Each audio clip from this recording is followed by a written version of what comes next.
Welcome, everybody, to Rad Pod and Chill. My name is Heidi Kuda. I'm with Jim Stewartson and High Fidelity. And for whatever reason, like all day, I've had a real corny song in my head, you know? If you like subpoena coladas and getting caught in the rain, thanks to a friend on Twitter. Slow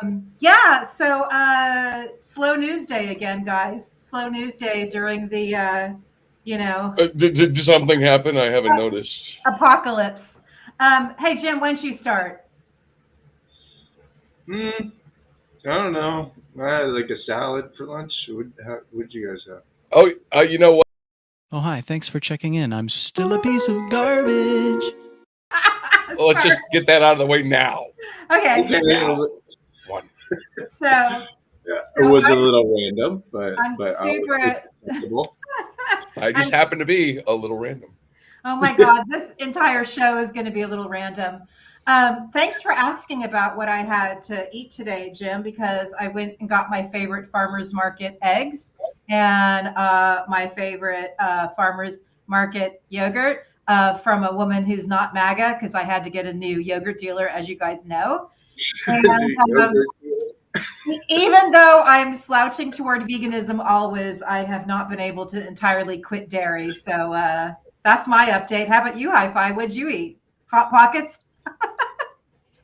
No, actually, today I made myself a filet and Munster sandwich on a toasted sausage roll with homemade horseradish sauce. Of course you did. Get out. And then I had a couple Cafe Cubanos after lunch to keep me going. Fancy. Hi-Fi. I'm fucking fancy. He's a People fancy just don't know that. I do. I call his interior designer side Fidelio. Fidelio is quite fancy. Indeed. So we had a really great interview, episode 95 with Monique Kamara. She's bravely doing the work that people are afraid to do by looking at various patterns of infiltration in the student-led protests in Italy. She's finding out that many of them are not exactly students and that many of them come from organizations that came out of the 2022 trucker protests. And so always we look for patterns, but I'm very grateful for her work. And we also talked about some spies, some breaking news on various Russian spies. But it's really good. So if you haven't seen it already, episode 95 with Monique Kamara, who does Europhile, which I read every single night. So can we just talk about what bullshit these student protests are? All right. Yeah, but yes. But not with that framing. Not like that. Yeah. Like there are genuine issues here that we need to. Yes. But breaking up windows in libraries on a campus. Okay. Yes, but this is important to me because I've been focused a lot on what's going on, and what I don't want to do is continue to inflame something that's already been inflamed. Yeah. I think what's important to do is recognize the situation there as the work of fascists who are setting this situation up, and unfortunately it's influencing people, and it's influencing some people in ways that I think I agree with you are unhealthy. However, it doesn't mean that the concerns at the bottom of it are not heartfelt, are not real, and that there aren't actual atrocities happening in Gaza that Netanyahu is absolutely responsible for. And frankly, Biden and Blinken could have done a much better job of ameliorating. I think they underestimated exactly how corrupt that motherfucker is. And that's a mistake. And by that motherfucker, you mean Netanyahu? Yes, that's the motherfucker I mean. And let's not be, play any favorites here whatsoever. Netanyahu is the Trump of Israel. He's in Putin's pocket. I wrote within a few days of 10/7 that he knew. And it's not me gluing on saying that. It's the United States government, the Egyptian government, saying, look, this guy fucking knew. So all I want is for well-meaning people who care about kids, who care about, potential genocide, that we step back and recognize that our emotions, our trauma, our grievances are being played on. And so I apologize, my friend. It's important to me that we keep balanced about this, because this is not a good situation for anybody. No. Dismiss So anyone's feelings, much less their protests, as long, and this is important, they're not breaking fucking laws. It's that simple. If you're breaking the fucking law, I'm sorry, that's not a protest. So what I want to say is thank you both for that.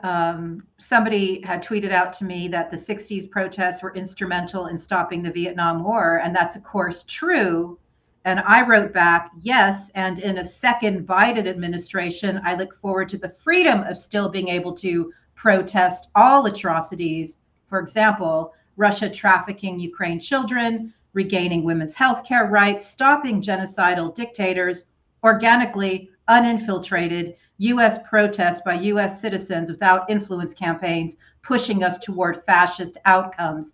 That is my concern. I want the privilege of still being able to protest after November. We already know that under Trump tyranny, that's off the table. So I just want people to be thinking about that. That's all.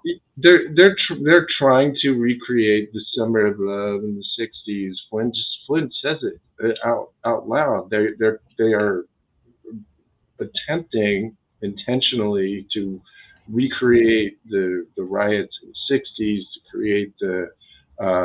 recreate the BLM riots, the Antifa riots in 2020. They're saying it out loud. These are the words that they're saying. This is going to be even worse than BLM Antifa 2020. Literally, the words are, they're just saying what they want and what this is about. And we shouldn't fucking cooperate with them. Right. It's that simple. It's just like January 6th. I saw a whole bunch of Proud Boys going, "Hey, Antifa, get over here, Antifa," right? And I was like, okay, so those guys want you to do that. Right. So don't do that. Right. Those are bad people. When Right. you're It's on called the a same setup. team as the bad guys, even if it makes you feel good inside, even if what they say is making you feel good, that should be a warning. It should be a big red flag. Hey, maybe I'm being manipulated into doing something that's benefiting in the long term the bad guys. Again, It doesn't mean that your feelings, that your protests are not valid.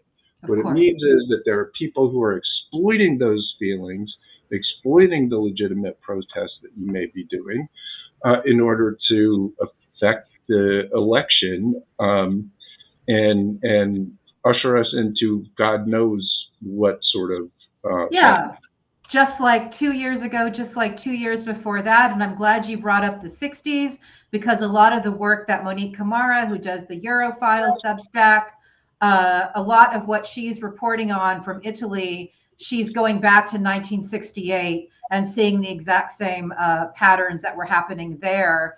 And interestingly, in Italy, the groups that are doing this are actually calling themselves communists, and they are aligning with a umbrella group of unknown origin that she can't get any funding information out of. So it's just, eyes wide open. Obviously, election year, 6 months, we know it's going to be a gnarly shit show, and that we should all, one of the great things I learned from Monique many months ago was to anticipate the things that can happen, anticipate the moves. And if I were to anticipate what would be happening, this is exactly what I would be anticipating. This type of escalation of emotions and, again, trying to, conflate somebody who's clearly fighting a lot of fronts that I think many of them are intentional with somebody who wants to actually turn us into a fascist hellscape, as Jim would say. So just be aware. We lost Hi-Fi. He'll be back. There's another thing that I just want people to be aware of, which is the potency of atrocity porn, for lack of a better word. The reduction of moderation on X and other platforms, the Wild West on Telegram, has left a giant target area for people to use violent images of dead and dying people, especially kids. Yeah. And it doesn't mean that the crimes underneath them are not real, that there shouldn't be outrage, that there shouldn't be protests. But it's very important to understand the psychological.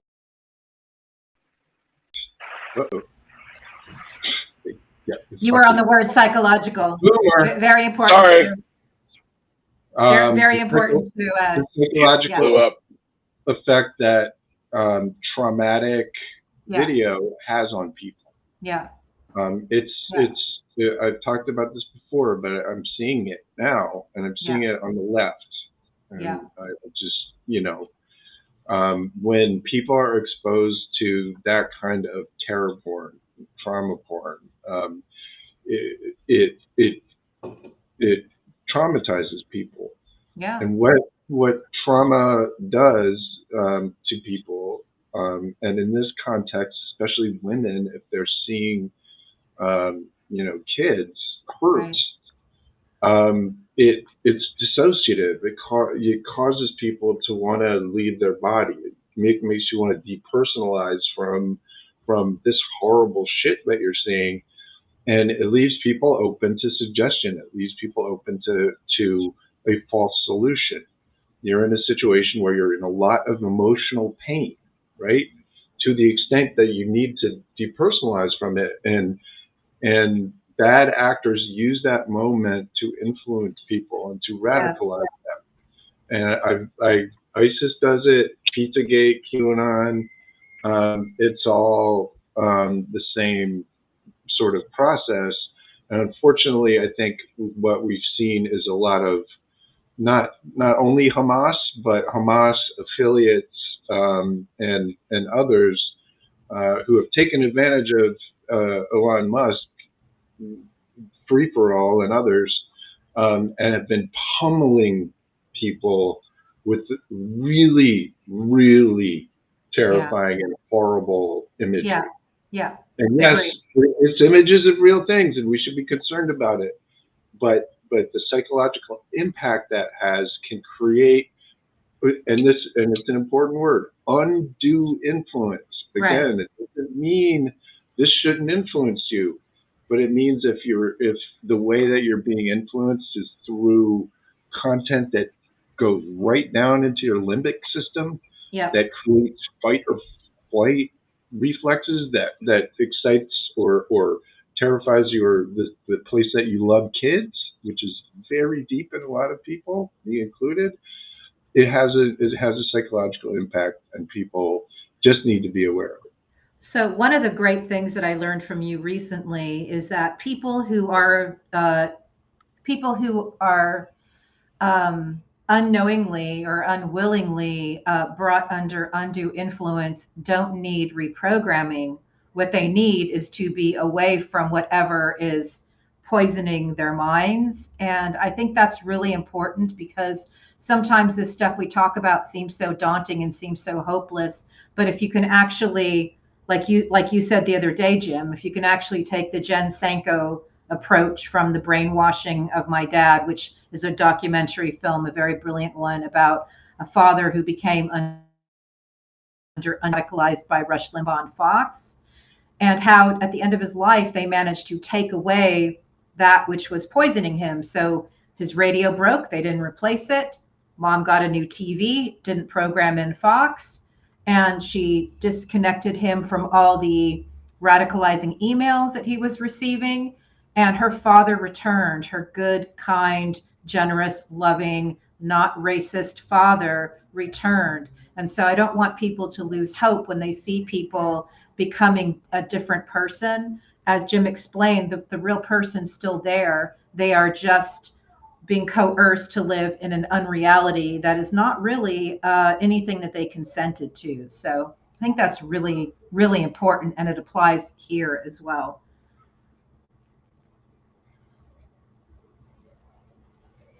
Well, you're muted, Jim, so I'm going to go. You know, I don't think I had something really smart to say. Hold on. Yeah, Damn it. We're talking about manipulation, and we're talking about social media. And once again, I think it gets lost in the bigger picture that the social media manipulation is occurring. Let's remember 2016, Facebook, right? We had all the pro-Trump groups and the little divisions, and there were a lot of weird things going on. We know Cambridge Analytica was involved, right? We know Cambridge Analytica was involved in Brexit. Who is Cambridge Analytica?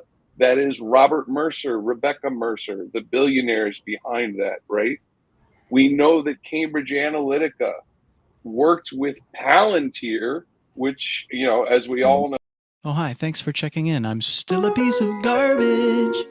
Yeah, we knew it was. We knew We it was saw. All right. Anyway, 7 out of 10. Palantir scraped data from Facebook to target Americans, specifically to suppress their votes. Right. In 2020, we had the Anon trolls, we had QAnon, we had January 6th spreading through the internet.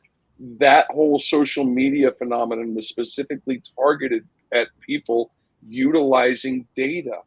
Why are people falling for more and more conspiracy theories? Because they're being targeted with data on social media, on internet, through their emails, right? The internet is feeding this poison to people, and no one is really, I mean, we're talking about it. Charles Creel talks about it. You know, other people talk about it, but our government isn't talking about it. Why? Because both sides are getting money from Silicon Valley. You know, Alex Winter told us there's nothing happening. So one thing I want to point out is, you know, you brought up 2016. Is remember 2016? Remember Bernie Bros? Remember Hillary's a warmonger? Remember Chapo Trap House? Remember, you know, the vicious, insane trolling that was happening on the left, just like it was happening on the right. A bunch of people who claimed to be, you know, super leftist and were following Jill Stein and Susan Sarandon and a bunch of fucking tanky losers around, right? the dirtbag left. The dirtbag left never went away. And here's the tricky thing about the dirtbag left and Chapo and that whole thing. It all came from the same place as the alt-right. That's all Gamergate people. It all came. Fucking Chans again. It came out of that same place. Just you got some people who want to be nihilists on the left, and some people who want to be nihilists on the right. And it's important that we don't fall for that black-pilled, nihilistic, bullshit, Bernie bro fucking nonsense that we fell into once before. I'm grateful you brought that up, Jim, because right now high-profile accounts, primarily LARPing as leftists, or maybe they really are, I don't know, are now saying, you know, I don't like Trump, but I can't vote for Biden. It's exactly the same thing we heard in 2016. I see them and I'm like, thank you for letting me know that you have always been an operative, because I wasn't sure. Or you just don't mind marching us toward fascism, one or the other. I don't care which. I don't care. I want to again be clear, because some of those people are people that I respect, that I have admired for years, in some cases, that are going off of that fucking deep end. And the reason why I'm bringing up these operations and this psychological warfare and atrocity porn and all of that is because I see those people being affected in irrational ways that aren't consonant with them being some sort of operative or anything like that. It appears to be people who are deeply affected and to some extent traumatized by what they've seen. And again, it's understandable that they are, but the net result is that they come out going, Biden's the same as Trump, and it's literally you're doing exactly what they want. You are playing the part to a fucking T, and you shouldn't do that because some of those people actually, I know for a fact, actually care about freedom and shit. And all I'm saying is, look, if you're contributing to that noise and we're gonna fight the governments and all this shit, you're just part of the problem. All I want to say, Jim, is you are a better man than I am, Gunga Din, because I don't care about the why anymore. We are very dangerous. We are very dangerously and perilously close to losing our democracy potentially for good. And so I don't care. If you can't see it's continuing this administration versus fascism, I don't know what to tell you. Yes, high fidelity.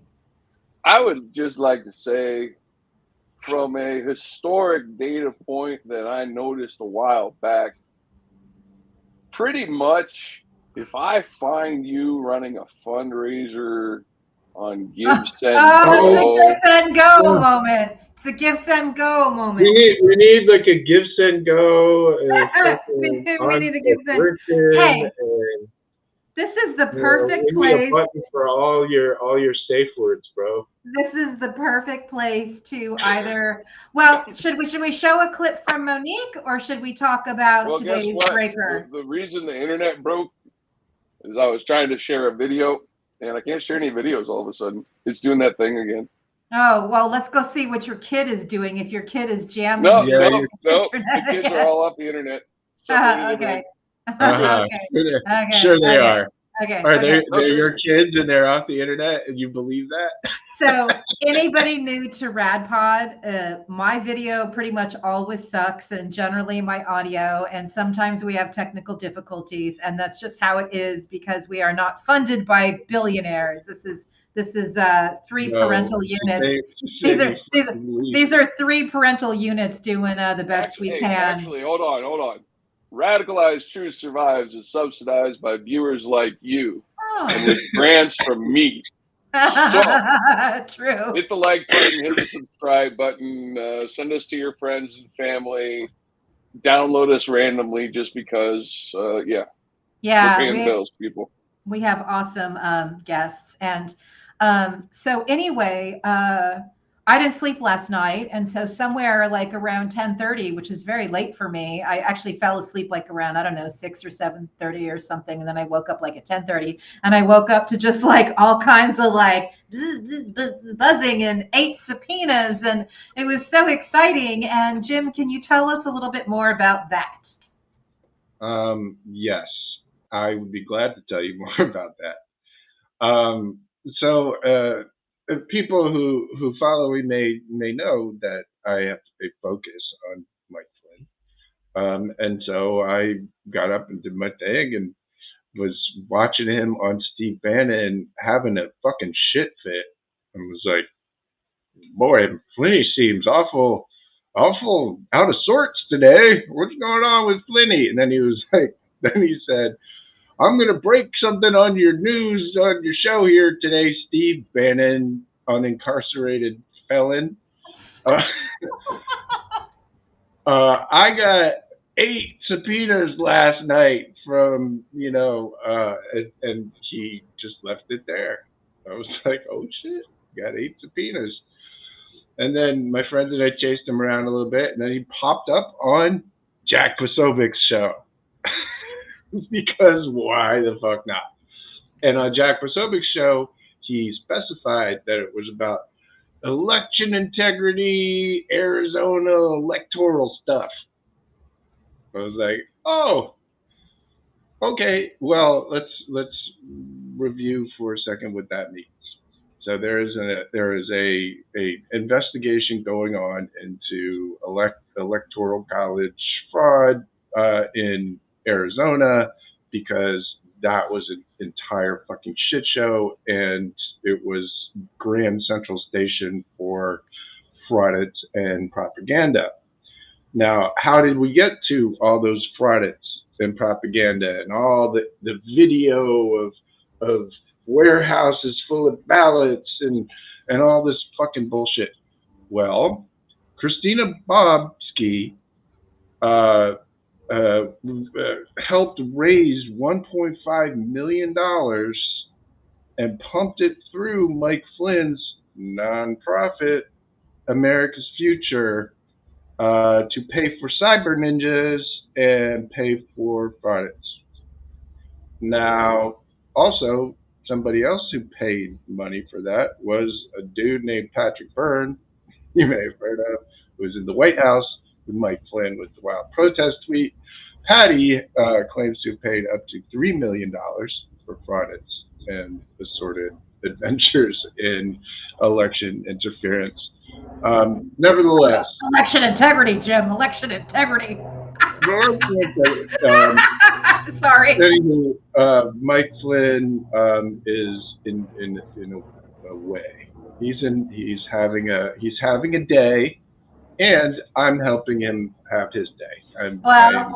I am gleefully trending him all fucking day long, because people need to understand this is a criminal, organized crime traitor who is openly, actively, blatantly touring the country in order to try and overthrow it. And I'm fucking tired of it. And I don't know why it's like the third state to investigate election interference that finally gets to Flynn. I don't know why. And they didn't even get to him yet. They just subpoenaed his ass. They didn't even indict him or anything. So let's not get too excited. Okay. However, there is often a process. It goes like this: subpoena, indictment, conviction. Okay. So we got some steps to go through, but that's the nuts and bolts of it. Mike Flynn got some subpoenas, and I'm very happy about it. So thank you so much, Jim Stewartson, and all our friends who stay on top of these very important stories and breakers. First thing I did was call Marty, and Marty said, because Flynn has zero credibility, you will have to wait to see what's actually going on there, if it's just him saying it. So I thought, good point, Marty. So I reached out to the Attorney General of Arizona, Chris Mays' office, to get a comment on what Flynn's comment was. And basically, according to, so the comment I got back was that they can't comment on anything related to a potential grand jury proceeding. Grand jury. So the other thing I did was I revisited Mother Jones' story from yesterday, the day before, how a few secret donors are fueling the new right-wing infrastructure. And it talked about the Bradley Impact Fund, which helps finance Michael Flynn and Stephen Miller.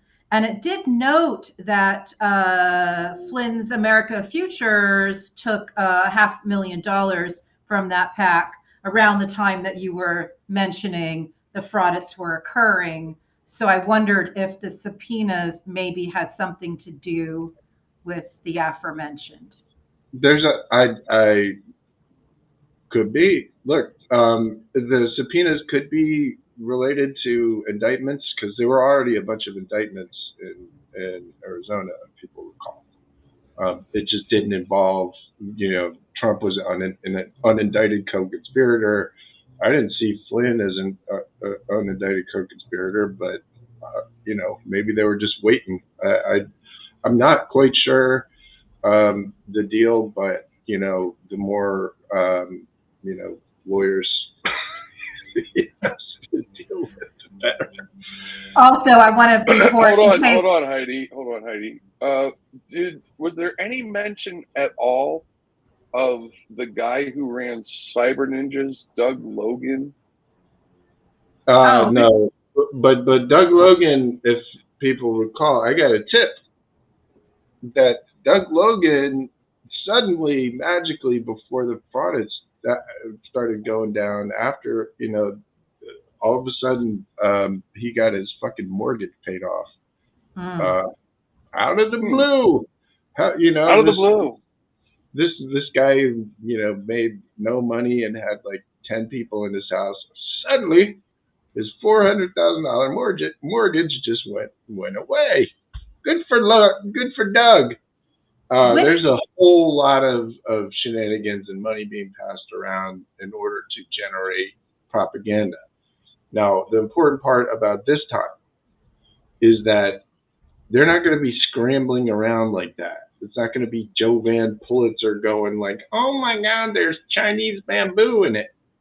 It's a very, very organized, sort of military-like thing that they're planning to generate as much chaos and to pull in as much propaganda for Big Lie 2.0. So I'll say again, I'm more concerned about the period after the election than I even am leading up to it, and I'm pretty concerned about what's happening. That's pretty scary. I am terribly, terribly, terribly concerned that we have had multiple copies of voting machine hard drives containing source code for our voting machines end up in the hands of what I would call nefarious actors multiple times. You mean keffiyehs? That's just some of them. I mean, there was Kofi County, Georgia, right? There were things going on in Arizona. We have access to source code that is a dire threat to any vulnerability that exists in the system. Yes, right? Yeah. Do not think they would hesitate to exploit any little crack they could find. We must get our shit together and vote in numbers that will not allow these types of disruptions to throw us off. So hold on. I just want to say, for those who did not read Jim's reporting today or the reporting that I did today, I just want to make sure that you know exactly what Flynn said on Jack Posobiec's show that Jim just referenced. And he said that the 8 subpoenas were about election integrity, all this electoral stuff going on in Arizona. Those were the exact words, and that's why I reached out to the Arizona AG. Yeah. I would also like to point out that, as you may know, Mike Flynn is suing me. So Mike Flynn's lawyer, Jesse Banal, who's suing me, was pulled into the grand jury in Nevada because Jesse Banal, Mike Flynn's lawyer, was the main organizer of fake electors in Nevada. So there's a lot of scurrying about the outside of this little clan of traitors, but no one has done a fucking thing. No one's laid a glove on them yet. So we'll see. Which documentary was it where Doug Logan appeared, where there was an admission that what he was doing was complete bullshit? Do I have that right? Do you guys remember? Yeah, it was one of the Lindell produced movies or the 2000. Maybe it was one of the conspiracy theory films where it was almost like Cyber Ninjas guy did some sort of weird admission that it was all shit. Anyway, I doubt he did that on a Lindell production. Can we please? I think it might have been. I feel like Patrick Byrne might have been interviewing him, but can we please get to the part of this where the evil people devour each other, please? Please? Isn't that what's going to happen now when you have everybody being indicted and subpoenaed? Don't they start ratting out each other? Well, they also start coalescing, right? So let me, Mike, the day today was Mike Flynn on Posobiec and Bannon, two of the people on my chart of the worst people, most dangerous people, right? Yeah. Wait, so Flynn was on their show, and Eric Prince, Dark Lord of Psyops, who trains infiltrators on the left, was also on Steve Bannon's show, said out loud, "This is the real Great Replacement." Yeah. Yeah. So wait, but that comes. Now, Go ahead. Briefly on the Great Replacement. It's a fucking hoax by racists to excuse genocide, to excuse their racism, to excuse their inferiority complex. It is fucking bullshit. It alleges some big conspiracy to replace all the poor whites. Anyway, so some of the people who enjoy the Great Replacement theory are the dude who murdered 51 people in Christchurch, the dude who murdered 80 people in Norway, the dude who murdered 19 people in El Paso. I could fucking go on. Yeah. And it is not a coincidence. This Great Replacement shit connects up to this bizarre fucking Christo-fascist, traditional Catholic group of fascists who literally think they're still fighting the Crusades. And I don't mean this metaphorically. I don't mean it, as a conspiracy theory. That's what they're doing. They say it fucking out loud. Eric Prince, while he was working for Mike Flynn in Afghanistan, murdering Muslims on Humvees, they had names like Templar 20, and it was all named after Crusades shit. So. The people inside of his organization said out loud, these guys are part of this crazy Christo-fascist thing, and they're fighting the Crusades. So Eric Prince spent a lot of time today on Steve Bannon doing the same thing Mike Flynn is doing, a lot of these other people are doing, which is trying to inflame what? The fucking protests. Yeah. The protests. It's Antifa. It's BLM. It's the year of love. It's the summer of 2020 redux. We got to not fall for it. Not on my fucking watch. I have. Thank you, Jim, for that. I have one comment. Because you're mentioning people who are featured in my American Monsters series, and I rebooted Tucker Carlson also, because while all this is happening, who is Tucker Carlson, cozying up to in Moscow? Mr. Nazbol, Alexander motherfucking Dugin. Jim, explain what that means, because he was already, featured on Alex Jones a couple of weeks ago, but explain what it means. You're talking about Great Replacement theory, so Yeah, it doesn't get any more blatant. So Tucker said, and a lot of people didn't catch this. He said that he was meeting with Dugin, and he wasn't intending to do an interview with him. He was just meeting with Dugin, and Dugin was so amazing with his answers that they decided to do an impromptu interview. Now, that's interesting to me. So what? After meeting with Putin, he met with Alexander Dugin. Now, Mike Flynn named his tour, his Reawaken America tour, after Alexander Dugin's book. And Alexander Dugin's book, The Great Awakening versus the Great Reset, says there should be a civil war in America, that QAnon is amazing, an amazing resistance group fighting against the globalists. Literally all the same shit that Mike Flynn says. Now, who is Dugin? Dugin is a, bear with me, satanic, communist, Nazi, fascist, genocidal maniac. Nothing good. I'm serious. All of those things. He's on video doing the Nazi salute at an Aleister Crowley event, like literally trying to revive the spirit of fucking Crowley.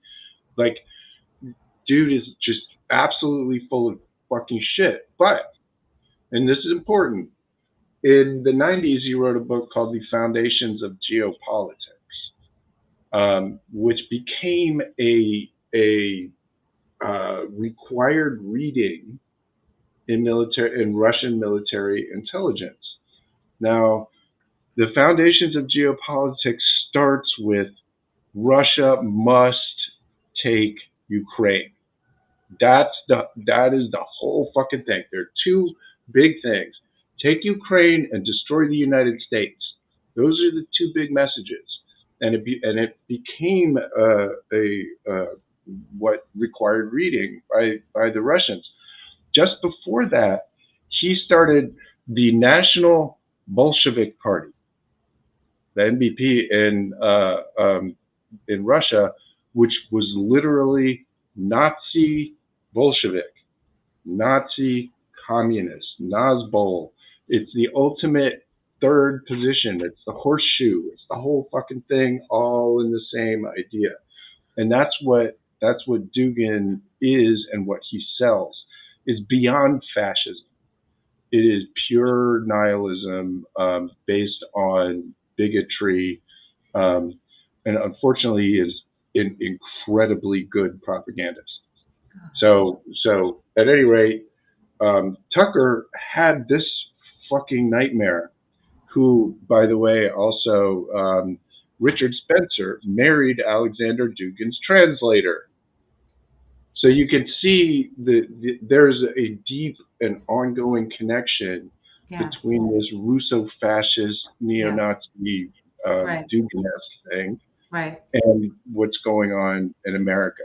So when you see Tucker doing an interview with genocidal Nazi Alexander Dugin, the whole fucking thing has just come all the way around. I mean, there's almost nowhere to go in terms of how much more treasonous can you get. Because you can make an excuse with Putin. Oh, as the president of a country, I'm a journalist. Yeah. There's no excuse with Alexander Dugin. His only purpose is to murder Vladimir Putin's enemies.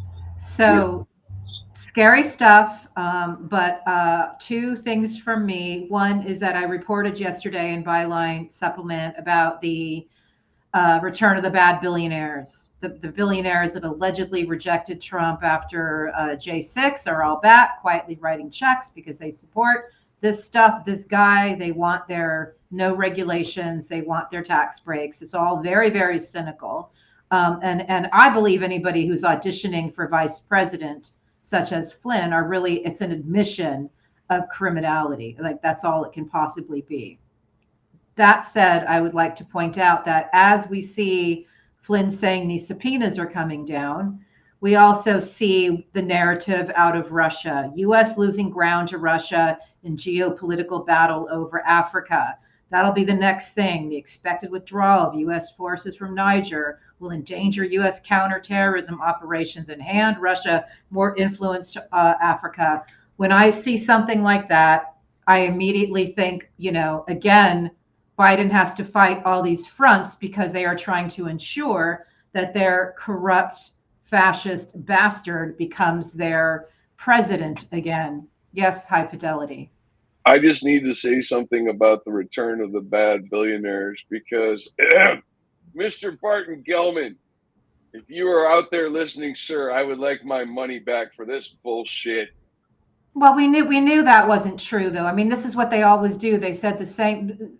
Reporters did the same thing with Mercer. It's like, but Mercer's so, he's no longer involved in politics. Bullshit, right? We know it's not true. He and his daughter are, quietly hosting these fundraisers. It's nothing good. They stand to make a lot of money off of Trump, and under another Biden administration, billionaires will pay. I mean, it's as cynical as it gets. And as I like to remind people, fascism doesn't benefit anybody. They always make the same mistake. What did Tom Carter say? They always think they can control the leader. Not so, as we've learned over and over and over again. Fascism is not good for anybody. Yes. I wanted to bring up a meeting that occurred that we learned about a couple of days ago that is probably the most petrifying collection of humans I've seen in the same fucking place. It was Elon Musk, Peter Thiel, David Sachs, Michael fucking Milken, Travis Kalanick, who the abusive asshole that got kicked out of Uber, and I'm forgetting somebody else just as. That's not the one that Leonard Leo and JD Vance showed up at. Rupert Murdoch. Oh, Rupert Murdoch. Yes. In the room with the entire apartheid PayPal mafia. They had sharks in the floor. The junk bond king, fucking, and Steve Mnuchin. Oh yeah. Steve, we're not auditing the COVID as a concentrate of evil so potent. I'm shocked that Dante's Inferno didn't break out. Oh my God! Like bonkers. Imagine because those people can move a lot of fucking money. Mm-hmm. They also represent a massive part of the contractor business of the U.S. government. I know. Thiel, Musk, and that's a fucking problem. Contracts out the wazoo of our own fucking government paying them to do this shit and run these fucking ops on the rest of us. A whole other story, but it's part of the same story. But why? First of all, not to be weird, but 3 of them are spent part of their childhood or all of it in apartheid. Mm-hmm. What the fuck's that about? Why does it happen to be that 3 of them grew up in apartheid and suddenly they're together with billions and billions and billions of fucking dollars influencing geopolitics and with the overt goal of destroying Biden, right? That they said it out loud. That's why you're here. You're here so we can destroy Biden together with their hundreds and hundreds of billions of dollars, our networks of influence agents and stalkers and press and all of the shit that they have available to them. Nothing good. And why can people not see it? Look, right now in the UK, there is something going on. The Tories are forced, yes, we are using dark ops PR firms, the exact same tactics we're seeing here in America. Stalkers, online harassment, buying off journalists, buying entire networks, right? Elon Musk, $44 billion PSYOP cannon called Twitter. Boom. Why? Why is this so you say this to people and they think that's crazy. And yet they're right here in public doing exactly what we're accusing them of. And no charges have been brought for Cambridge Analytica. the theft of Facebook data, the corruption of the 2016 election, January 6th. Yeah, we're seeing thousands of foot soldiers being arrested. We're not seeing the planners. We're not seeing the financiers. Right? I do want to say that I'm grateful that in the UK and in the EU, they're at least trying to get a handle on this stuff. They're at least trying to beef up their privacy and data privacy laws. I think that's really admirable, and that we are seeing headlines like that. I think part of the issue in America is that there are people who just buy into this American exceptionalism without taking a look that the internet has changed things, and that nobody, even smart people, scholars, nobody is immune to the impacts of targeting and mind hacking. And so we don't have protections against this stuff. But I literally think that so many people who are, out there fighting the good fight and protesting really don't believe that they could possibly be infiltrated. Their groups can be infiltrated. But if you look at the Women's March, if you look at Standing Rock, if you look at what happened on Twitter in 2016, there was infiltration everywhere. So I just would love people to step back and realize it can happen here. It is happening here. And we have to become our own we have to create our own inoculation to this stuff, because we say it every week. No one's coming to save us. Yeah. If there is not a reason for you to be on social media, don't be on social media. Like, just stop. I don't think that works. If there's not a reason. No, look, if you got to keep in contact with people, sign up for their Substack, get on an email list, talk to people off of social media. I think the bigger reality is what Jim was saying many years ago, which is that we got to this is how we communicate. We got to turn some of these places into public utilities and get the billionaires out of the mix. Yeah. Jim, what do you say? I mean, I think that if people are not prepared to deal with social media, they shouldn't be on it. But the problem is people don't know it. And again, I'm seeing, some of the same kind of, undue influence that we've seen in, previous election years. And I think it's people who legitimately don't realize or want to accept that, hey, normally I would care about this, but it wouldn't take over my life, which is what's happening with a lot of people. And so for me, it's always been about, if you are educated about it and you know how to, number one, defend yourself, and number two, are willing to push back, then you should be on social media, but only under those circumstances, because otherwise, you're the person at the table who's wondering who the gullible one is, who's the fish, right? So who's the mark, and if you don't know, it's you. Yeah, I want to say that something that I've been writing a lot about recently is an orchestrated mind war isn't free speech. Do not mistake these psychological operations, this targeting of our minds with a lot of money behind it, as free speech. That's not what it is. And to back me up, I just want to quote our very dear friend, Alex Alvarova.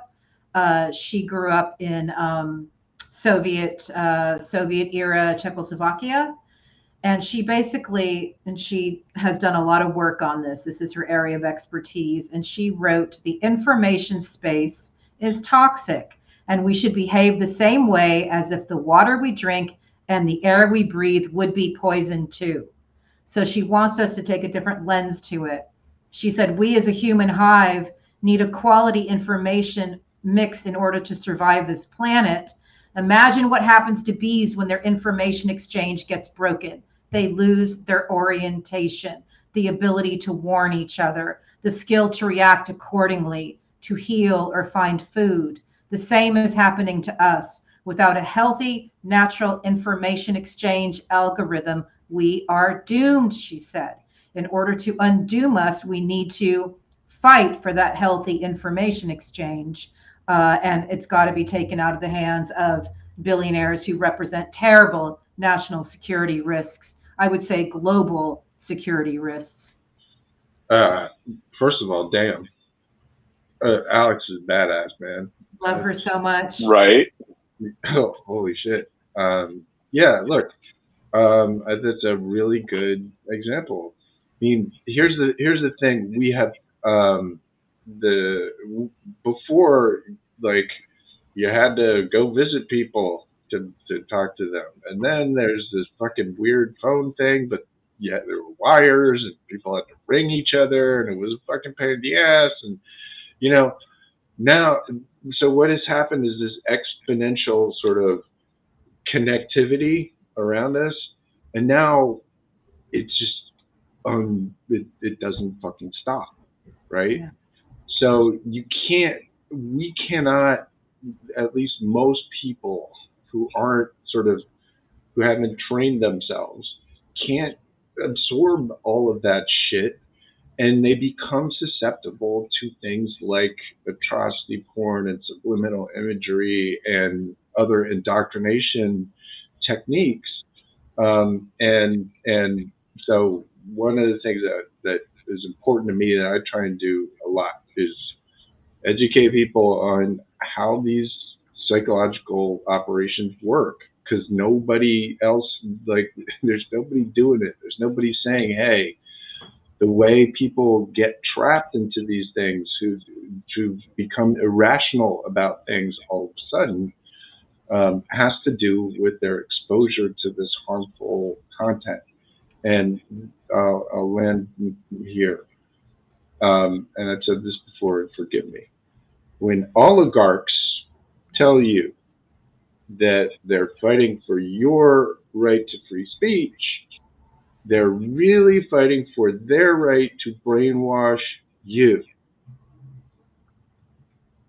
Elon Musk, Mike Flynn, all these people yapping about the First Amendment don't give a fuck about free speech.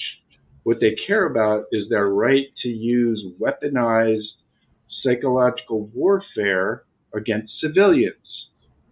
Let's be super clear. That's what that means. And what you're seeing on X and on all these fucking social media apps is psychological warfare. When Hi-Fi says it's a $44 billion psyops cannon, he means it fucking literally. And Elon Musk doesn't give a shit. That's why, by the way, and I really will land here, he's bringing Nick fucking Fuentes back onto the Zitters. Yeah, I saw that. Yeah, that's real good. Yeah, the literal Holocaust fucking Nazi and misogynist. His excuse was, well, he hasn't done anything illegal. Yeah, right. Okay, so Hi-Fi, you're gonna get your account back, right? Or your 48 accounts? No way. We're over like 100 now, dude. Hi-Fi goes after the worst accounts. Hi-Fi. I mean, it's the hypocrisy, the bullshit, and the blatant, warfare that this is. It's at some point we will figure it out. It looks like So at least they're little tiny green shoots. Tiny. I want to water them. We're going to celebrate them. We're gonna type arrest Mike Flynn as much as we possibly can and make it happen. I have a balloon that I'm trying to reach, but it would require me to have to get up, and I can't quite reach it. I'll keep trying. I do want to say. Oh, I have 3 of those. I know you do. Or do you still have it? Wait, let me get this balloon here. Here we go. Yeah. Yes. We have balloons. We have balloons. Oh, not the red, white, and blue ones. So what I are we still doing ballooning on? Is that still absolutely? Oh, hell yeah, man. Yeah, and you get a subpoena, and you get a subpoena, and you get a subpoena, and here's a balloon. So let me just say something. Eight balloons. This is important. I know we're done here, but this is important to me. My podcast partner, Jim Stewartson, wrote an article called Flynn's Lethal Alternate Reality Game at his mind-war.com Substack. It's very fucking important to understand how an evil twin of the world is trying to replace the real one. The reason it's so important to me personally is I've become very good friends, as had this team, with somebody who grew up in Russia and describes how the people there have a really hard time understanding reality because an evil reality is replacing the real one for them. And that is what is coming here unless we stop this. And that is really at the heart of why we do this show. That is exactly what's happening. That the reason why people act like they're aliens, like they're people that you've never, or who are living in some other world, because they are. In their minds, they are literally in a different reality than you are, where there are monsters. And in most cases, you're the monster. Yeah. And that's the problem. But again, and we'll wind it down again with the high note. What is the best way to help somebody who's brainwashed, Heidi? Oh, you just remove them from what is brainwashing them. So you stop brainwashing them. You just stop it. You just stop brainwashing. Yeah. Yeah. You remove them from that. It's a simple formula. Yeah. You want to help somebody who's brainwashed? Stop brainwashing. I've seen it happen in real time in my life. Somebody who was on Hunter Biden watch is no longer on Hunter Biden watch. They have been removed from that news sphere and they're coming back to themselves. And it is a beautiful thing when the people you love return. Awesome. So I just want to end on two little things. I'm actually going to be very, very silent on social media.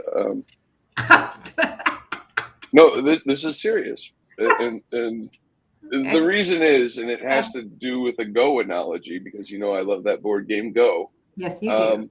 When you're he likes all Go things. Give, send, go, go. Give, send, go the board game. But no, in Go, when you're in a fight with an opponent, what you're trying to do is you're trying to move in such a way to force your opponent to make a mistake. And sometimes if you do things the right way, your opponent makes a mistake. Word. And because the opponent has made a mistake, things are happening. Cool. And so I'm going to be kind of quiet on social media because I see. So you're being cloak and dagger now. Is that what's happening? Okay. Let's just say I'm being coy. I'm being coy. But I do want to end on a end on a good piece of news. I do want to end on a good piece of news because I think this is a victory for humanity.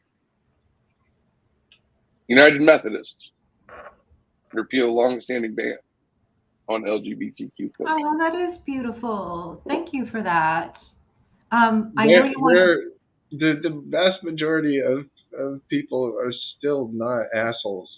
Yes, true. It's true. It's really true, and we need to remind each other of that more often. Yeah. Listen, like most of us are not assholes. Even the people. Here's the thing. Even the people who are acting like assholes, there's the non-asshole version is there, right? Yeah. So let's keep plugging at these fuckers, and you know we'll get them back eventually. Here's to the non-assholes. Non-assholes of the world unite.